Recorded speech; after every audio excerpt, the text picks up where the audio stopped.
ನಮಸ್ಕಾರ ವೀಕ್ಷಕರೇ, ನೀವು ನೋಡ್ತಾ ಇದ್ದೀರಾ ನ್ಯೂಸ್ ಫಸ್ಟ್ ಲೈವ್. ನಾನು ವಾಸುದೇವ್ ಮಾರ್ನಾಡ್. ಮೊದಲಿಗೆ ಹೆಡ್ಲೈನ್ಸ್. ನೀವು ಕುಡಿಯೋ ನೀರು ಸೇಫ್ ಅಲ್ಲ. ಪರೀಕ್ಷಿಸಿದ 255 ಮಾದರಿ ಪೈಕಿ ಕೇವಲ 72 ಮಾದರಿಗಳು ಮಾತ್ರ ಸೇಫ್.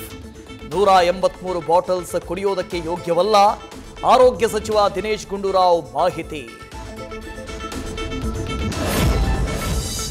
ಬೆಲೆ ಏರಿಕೆ ಖಂಡಿಸಿ ರಾಜ್ಯ ಸರ್ಕಾರದ ಬಿಜೆಪಿ ಪ್ರತಿಭಟನೆ. ಸಕ್ಕರೆ ನಾಡು ಮಂಡ್ಯದಲ್ಲಿ ಬಿಜೆಪಿ ಜನಾಕ್ರೋಶ ಯಾತ್ರೆ. ಕೇಂದ್ರ ಸರ್ಕಾರದ ದರ ಏರಿಕೆ ಖಂಡಿಸಿ ರಾಜ್ಯದ ಹಲವೆಡೆ ಕಾಂಗ್ರೆಸ್ ಹೋರಾಟ. ಜನರಿಗೆ ತಪ್ಪದ ಬೆಲೆ ಏರಿಕೆ ಬರೆ.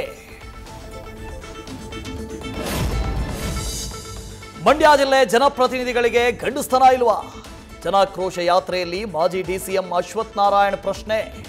ಕ್ಷೇತ್ರಕ್ಕೆ ಬಂದಾಗ ಬೆಲೆ ಏರಿಕೆ ಬಗ್ಗೆ ಶಾಸಕರನ್ನ ಪ್ರಶ್ನಿಸಿ ಎಂದು ಜನರಿಗೆ ಕರೆ.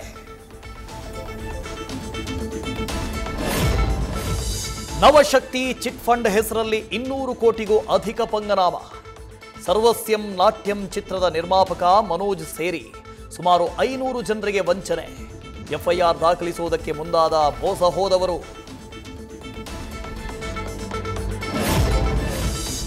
ದ್ವಿತೀಯ ಪಿಯುಸಿ ಫಲಿತಾಂಶ ಪ್ರಕಟ. ಒಟ್ಟಾರೆ 4,68,439 ವಿದ್ಯಾರ್ಥಿಗಳು ಉತ್ತೀರ್ಣ. ಉಡುಪಿಯಲ್ಲಿ ಗರಿಷ್ಠ 93.90% ರಿಸಲ್ಟ್. ಯಾದಗಿರಿಯಲ್ಲಿ ಕನಿಷ್ಠ 48.45% ರಿಸಲ್ಟ್ ದಾಖಲು.